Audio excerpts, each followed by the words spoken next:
अस्सलामुअलैकुम सामीन। 12 सफ़र मुज़फ़्फ़र और 30 अगस्त है। ख़बर का उन्वान है बिट्टू बजरंगी को ज़मानत मिल गई है। ये वही बिट्टू बजरंगी है जिस पर नूह फसाद भड़काने का इल्ज़ाम लगा था। ख़बर थोड़ी तफसील से सुनिए। जेल में बंद नूह तशद्दुद के मुलज़िम बिट्टू बजरंगी उर्फ राजकुमार को ज़मानत मिल गई है।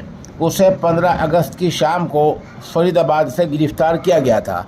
इल्ज़ाम है कि बिट्टू बजरंगी ने ही नूह में ब्रिजमंडल यात्रा के दौरान सोशल मीडिया पर कई भड़काऊ पोस्ट किए थे।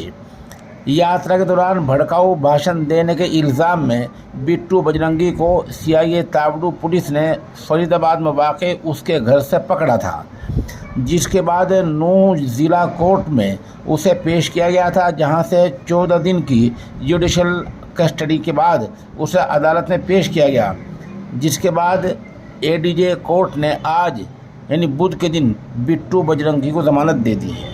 उसके ख़िलाफ़ दफ़ा क्या कहा थी वो भी ज़रा सुन लीजिए। नूह फसाद मामले में बजरंग दल के बिट्टू बजरंगी को CIA तावड़ू ने गिरफ़्तार किया था। नूह के थाना सदर में मुख्तलिफ़ धाराओं के तहत बिट्टू बजरंगी पर मामला दर्ज किया गया था। ASP उषा कुंडू की शिकायत पर बिट्टू बजरंगी के ख़िलाफ़ मामला दर्ज किया गया था। बता दें कि नूह तशद्दुद मामले में बिट्टू बजरंगी पर धारा 148, 149, 332, 353, 186, 395, 397, 506, 25, 54, 49 लगाई गई थी। ये वो धाराएं हैं जिनके चलते आज 15 दिन के बाद बिट्टू बजरंगी को ज़मानत मिल गई है।